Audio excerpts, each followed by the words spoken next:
कक्षा 12 में चैप्टर 2 में हम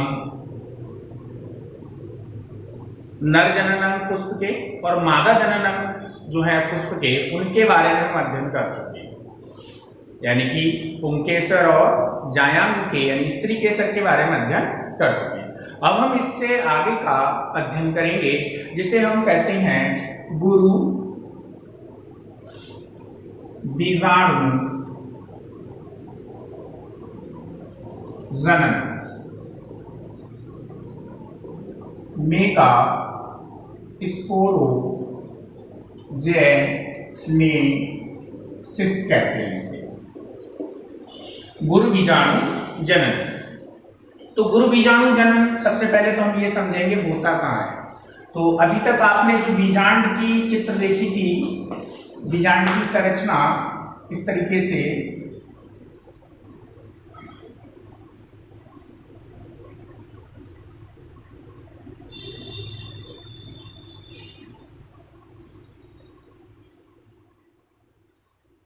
ये, तो बीजांड के अंदर यानी कि ये जो भाग है यहां पर डेवलप होगा। तो ये ओव्यूल है, इस ओव्यूल के अंदर यहां पर गुरु बीजाणु जनन होगा। तो गुरु बीजाणु जनन में क्या होता है, यहां पर गुरु बीजाणु मातृ कोशिका से, गुरु बीजाणु मातृ कोशिका से अर्धसूत्री विभाजन के फलस्वरूप गुरु बीजाणु का बनना यानी कि मेगास्पोर का बनना गुरु बीजाणु जनन कहलाता है। यहां पर तो यहां पर मेगास्पोर मदर सेल से, मेगास्पोर मदर सेल से मियोसिस में यहां पर मेगास्पोर बनता है। इस क्रिया को यहां पर गुरु बीजाणु जनन कहते हैं। यहां पर देखिए ये क्रिया यहां पर किस प्रकार से होती है। तो सबसे पहले यहां पर क्या होता है कि एक हाइपोडर्मल सेल जो होती है वो आकार में बड़ी हो जाती है, अन्य कोशिकाओं से बड़ी हो जाती है, केंद्र थोड़ा सा बड़ा होता है। अब इस सेल्स को यहां पर आर्कीस्पोरियल सेल कहते हैं, आर्कीस्पोरियल सेल कहते हैं। अब इस आर्कीस्पोरियल सेल में पेरिक्लिनिक डिवीजन होता है, इसमें यहां पर अब दो सेल बन जाती हैं,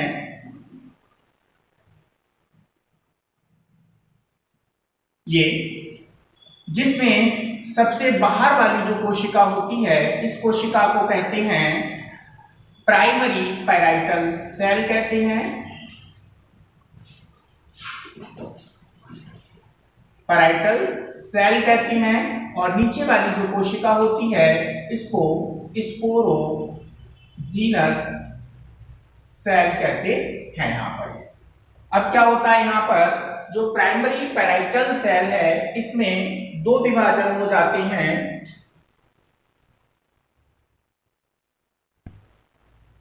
कुछ इस तरीके की संरचना यहां पर बन जाती है। लेकिन जो स्पोरोजीनस सेल्स है इसमें विभाजन नहीं होता है, जिसको हम प्राइमरी स्पोरोजीनस सेल्स भी कहते हैं। अब यही जो सेल्स है यहां पर बड़ी हो जाएगी आकार में, ये वाली जो सेल्स है यानी कि ये तो इससे बनी है। अब ये वाली जो सेल्स है ये आगे जाके थोड़ी सी और बड़ी हो जाती है और ये यहां पर बनाती है मेगा स्पोर मदर सेल बनाती है। अब इस मेगा स्पोर मदर सेल्स में अर्धसूत्री विभाजन होता है, यानी कि कुछ इस तरीके से इसमें विभाजन होता है। तो ऊपर वाली ये चार सेल्स हैं जो कि प्राइमरी पैराइटल सेल से बनी है। अब यहां पर लाइनर टेट्राइड बन जाता है, यानी कि चार कोशिकाएं बन जाती हैं दो बार के अर्धसूत्री विभाजन से। यहां पर ये तो लाइनर टेट्राइड मेगास्पोर यहां पर बन जाता है। तो ये चार सेल बन गई इस तरीके से।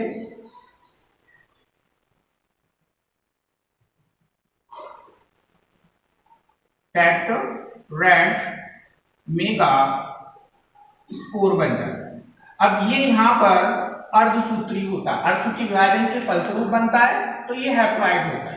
अब देखिए यहाँ पर ऊपर वाली जो 3 सेल्स हैं यहाँ पर ये डीजनरेट हो जाती हैं, यानी कि नष्ट हो जाती हैं। सबसे नीचे वाली जो सेल्स है वो यहाँ पर बचती है, अर्थात जो बीजांड द्वार की तरफ सेल्स होती है वो यहाँ पर बचेगी, शेष सेल्स जो है वो यहाँ पर नष्ट हो जाती है। तो यहाँ पर अब जो अगली स्ट्रक्चर आएगी वो कुछ इस तरीके से होगी, यानी कि यहाँ पर जो 3 सेल्स हैं मेगा स्पोर जो हैं वो कुछ इस तरीके से नष्ट हो जाएंगे।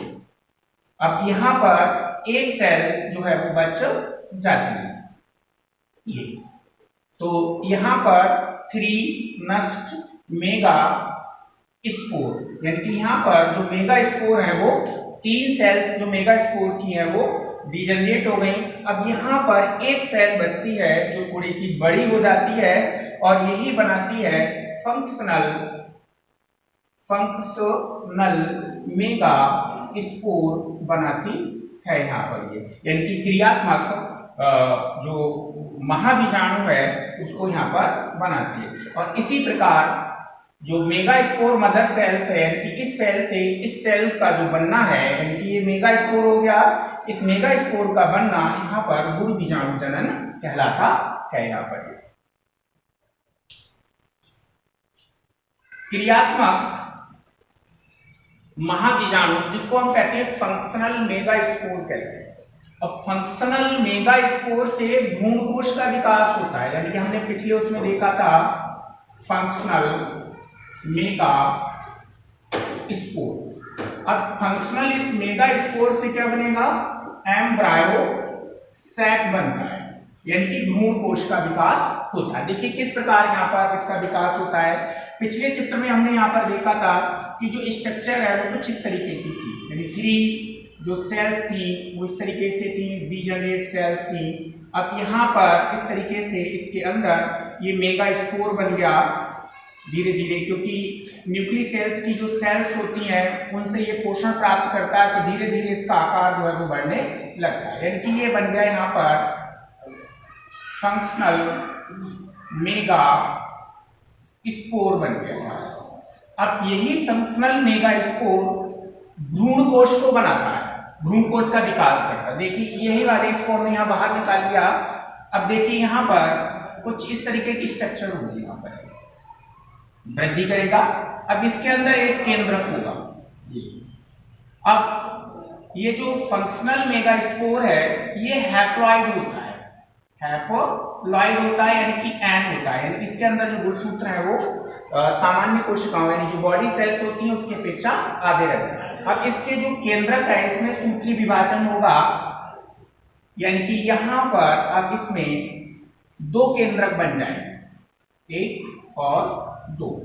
अब दोनों जो केंद्रक हैं यहाँ पर विपरीत ध्रुवों की ओर चले जाएंगे, यानी कि एक जो है इसका जिसको हम माइक्रोपाइल कहते हैं, बीजांड द्वार कहते हैं, निभाग्र जिसको कालजा कहते हैं, उसकी तरफ ये चले जाते हैं। तो अब धीरे धीरे जो एम्ब्रायो सैक है वो भी आकार में बढ़ने लगेगा।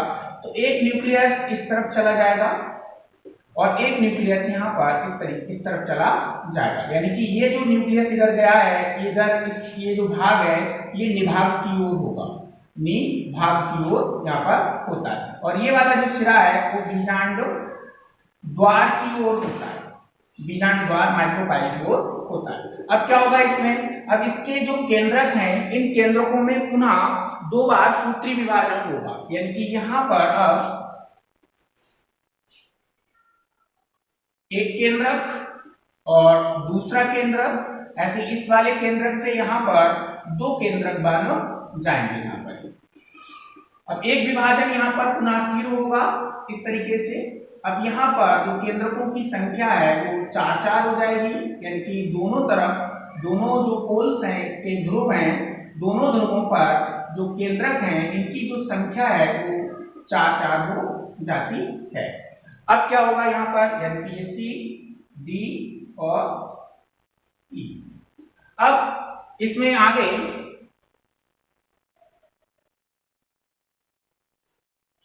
दोनों सिरों से एक एक केंद्रक बीच में आ जाता है इस तरीके से, और 3 केंद्रक इस तरीके से यहां रह जाएंगे, और 3 केंद्रक जो है इसके दूसरे छोर पर इस तरीके से यहां पर रह जाते हैं। यहां पर शेष जगह रिक्तिका और कोशिका तरफ बन जाता है। अब इनको यहां पर ध्रुवीय केंद्रक कहते हैं, यानी कि पोलर बॉडीज कहते हैं इनके लिए, पोलर बॉडीज इनके लिए कहते हैं। अब जो निभाग की ओर वाली 3 केंद्रक हैं, इनके चारों ओर सेल वॉल बनेगी और इनसे एंटीपोडल सेल बन जाएंगी, और जो बीजांड द्वार की तरफ सेल्स होती हैं, इनसे 2 हेल्पिंग सेल्स यानी सिनर्जिड सेल्स बनेंगी, और एक जो कोशिका है वो अंड कोशिका के रूप में बन जाती है यहां पर। अब देखिए आगे यहां पर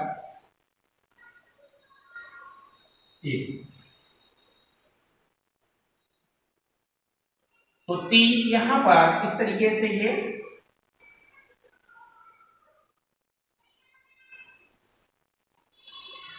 प्रतिमुख कोशिकाएं, जिनको हम एंटीपोडल सेल कहेंगे, एंटीपोडल सेल बन गई।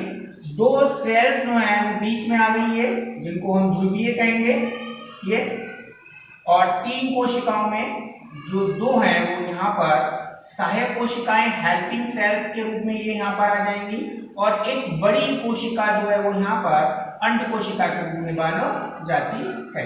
तो इसको हम यहाँ पर एग सेल कहेंगे, यानी कि एक प्रकार मादा युग्मक हो गया, और ये जो 2 सेल्स हैं इनको हम यहाँ पर हेल्पिंग सेल्स या फिर सिनर्जिड सेल्स कहते हैं, जो कि पराग नली को इस भ्रूण कोश के अंदर प्रवेश कराने में मदद करती है यहाँ पर।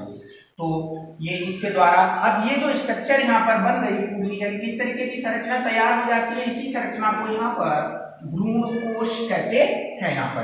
अब अगर हम इसको देखें तो ये जो भ्रूण कोश है वो 8 न्यूक्लियाई है, 8 न्यूक्लियाई, यानी इसमें जो केंद्रक हैं उनकी संख्या जो है वो 8 है, 1 2 3 4 5 6 7 और 8। लेकिन ये जब परिपक्व अवस्था में पहुंचता है तब यहाँ पर केंद्रकों की संख्या 8, लेकिन सेल्स की जो संख्या है वो 7 रह जाती है। तो 3 जो सेल्स हैं वो एंटीपोडल सेल्स होंगी, 2 जो सेल्स हैं वो यहाँ पर सिनर्जिड सेल्स होंगी, ये यहाँ पर अंड कोशिका इस तरीके से एग एपरेचर्स होगा, और ये जो 2 सेल्स हैं वो यहाँ पर इकट्ठी होने लगती है, और यहाँ पर ये सेकेंडरी न्यूक्लियाई बनाती है यहाँ पर। अब इस भ्रूण कोश को पॉलीगोनम प्रकार कहते हैं, क्योंकि इसके अंदर जो न्यूक्लियाई है यानी कि जो केंद्रक हैं वो कितने हैं 7, और इसके अंदर जो केंद्रक हैं वो हैं 8, और जो सेल्स हैं इसके अंदर वो हो जाती है यहाँ पर 7। तो इस प्रकार फंक्शनल मेगास्पोर से, यानी कि ये फंक्शनल मेगास्पोर है, और इस फंक्शनल मेगास्पोर से इस भ्रूण कोश का जो डेवलपमेंट है वो इस प्रकार होता है। इसी को कहते हैं हम मादा युग्मोद्भिद भ्रूण कोश का विकास कहते हैं यहाँ पर।